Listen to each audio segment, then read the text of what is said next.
श्रीमद भागवत महापुराण स्कंद दुसरा अध्याय 4. श्री गणेशाय नमः. श्री वासुदेवाय नमः. श्री स्वामी समर्थ. राजाचे सृष्टीविषयक प्रश्न आणि शुकदेवांची कथेची सुरुवात. सूत म्हणाले, श्री शुकदेवांचे बोलणे भगवत तत्वाचा निश्चय करणारे होते. उत्तरेचा पुत्र राजा परीक्षिताने ते वचन ऐकून आपली शुद्ध बुद्धी भगवान श्रीकृष्णांच्या ठिकाणी अनन्य भावाने समर्पित केली.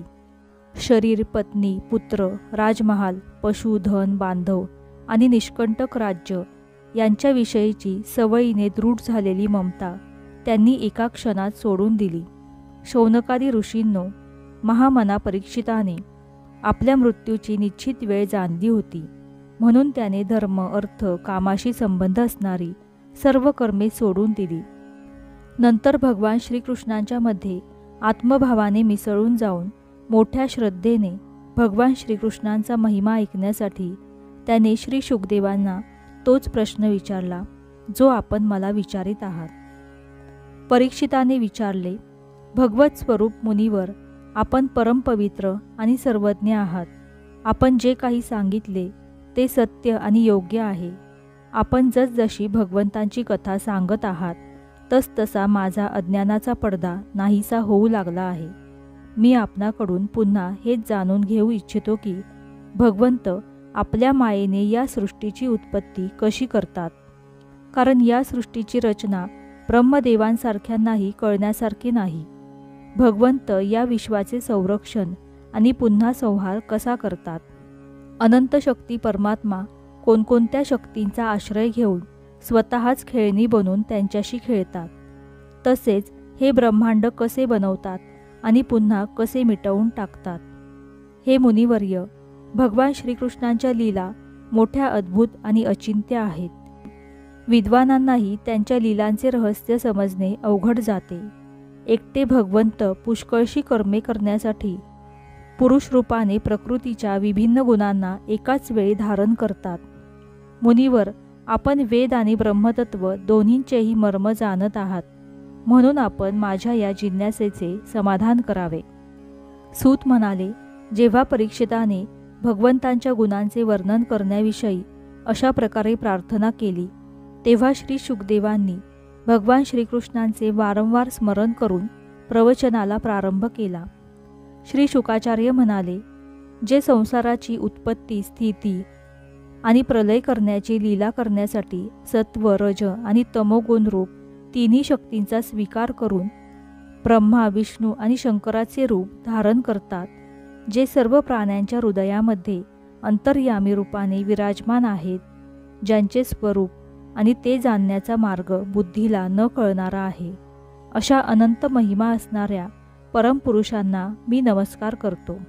सत्पुरुषांचे दुःख नाहीसे करणाऱ्या, दृष्टांची उन्नती होऊ नये म्हणून निरनिराळ्या देवता बनून त्यांना मागेल तेवढेच फळ देणाऱ्या आणि परमहंस संन्याशांना त्यांच्या इच्छेप्रमाणे आत्मवस्तूचे दान करणाऱ्या परमात्म्याला मी पुन्हा पुन्हा नमस्कार करतो. जे भक्तवत्सल आहेत, भक्ती नसलेल्यांना जे अज्ञात असतात, ज्यांच्यासारखे ऐश्वर्य कोणाचेच नाही तर त्यांच्यापेक्षा अधिक कसे असू शकेल, अशा ऐश्वर्याने युक्त असूनही जे नेहमी ब्रह्मस्वरूप असणाऱ्या आपल्याच धामामध्ये विहार करतात, त्या भगवानांना मी वारंवार नमस्कार करतो. ज्यांचे कीर्तन, स्मरण, दर्शन, वंदन, श्रवण आणि पूजन जीवांची पापे तात्काळ नाहीशी करते, त्या पुण्यकीर्ती भगवानांना वारंवार नमस्कार असो. विवेकी पुरुष ज्यांच्या चरणकमलांना शरण जाऊन आपल्या हृदयातून या व परलोकाची आसक्ती काढून टाकतात आणि कोणत्याही परिश्रमाविना ब्रह्मपद प्राप्त करून घेतात, त्या मंगलकीर्ती असणाऱ्या भगवान श्रीकृष्णांना अनेक वेळा नमस्कार असतो. मोठमोठे तपस्वी, दानशूर, यशस्वी, सदाचारी आणि मंत्रवेत्ते जोपर्यंत आपली मोक्षप्राप्तीची साधने स्वतःसह त्यांच्या चरणी समर्पित करीत नाही तोपर्यंत त्यांचे कल्याण होत नाही. अशा कल्याणकारी कीर्ती असणाऱ्या भगवान श्रीकृष्णांना वारंवार नमस्कार असो. किरात, हून, आंध्र, पुलिंद, पुलकस, अभिर, कडक, यवन, खस इत्यादी कनिष्ठ जाती तसेच पापी ज्यांच्या शरणागत भक्तांना शरण जाऊनच पवित्र होतात, त्या सर्व शक्तिमान भगवंतांना पुन्हा नमस्कार असो.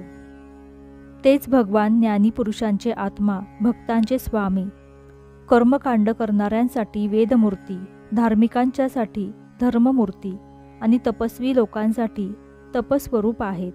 ब्रह्मदेव, शंकर इत्यादी देवसुद्धा शुद्ध हृदयाने त्यांच्या स्वरूपाचे चिंतन करतात आणि आश्चर्यचकित होऊन राहतात. ते माझ्यावर कृपेचा वर्षाव करोत. लक्ष्मी देवीचे पती, सर्व यज्ञांचे भोगते आणि फल देणारे, प्रजेचे रक्षक, सर्वांच्या अंतर्यामी, सर्व लोकांचे पालन करते, पृथ्वी देवीचे स्वामी, अंधकृष्णी आणि यादवांचे प्रमुख तसेच आधार, भक्तवत्सल आणि संतांचे सर्वस्व असे श्रीकृष्ण माझ्यावर प्रसन्न होत. विद्वान पुरुष ज्यांच्या चरणकमलांच्या चिंतनरूप समाधीने शुद्ध झालेल्या बुद्धीच्या द्वारा आत्मतत्वाचा साक्षात्कार करून घेतात आणि आपापल्या आवडीनुसार ज्यांच्या स्वरूपाचे वर्णन करीत राहतात, ते भगवान मुकुंद माझ्यावर प्रसन्न होत. ज्यांनी सृष्टीच्या उत्पत्तीच्या वेळी ब्रह्मदेवाच्या हृदयात आधीच्या कल्पाची स्मृती जागृत करण्यासाठी सरस्वती देवीला प्रेरित केले, तेव्हा ती स्वतः अंगांसहित वेदरूपाने त्यांच्या मुखातून प्रकट झाली. ते ज्ञानाचे मूळ कारण असलेले भगवान माझ्यावर कृपा करोत. भगवंतच पंचमहाभूतांपासून या शरीरांना निर्माण करून त्यामध्ये जीवरूपाने शयन करतात आणि या 5 ज्ञानेंद्रिये, 5 कर्मेंद्रिये, 5 प्राण व मन या 16 कलांनी युक्त होऊन 16 विषयांचा उपभोग घेतात. ते भगवान माझ्या वाणीला अलंकृत करोत.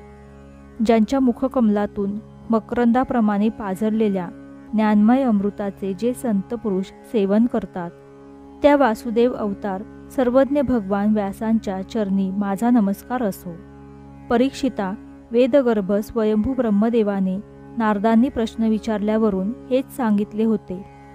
त्याचा स्वतः भगवान नारायणांनी त्याला उपदेश केला होता आणि तेच मी तुला सांगत आहे. अशा रीतीने स्कंद 2 अध्याय 4 समाप्त. श्री वासुदेवाय नमः. श्री स्वामी समर्थ.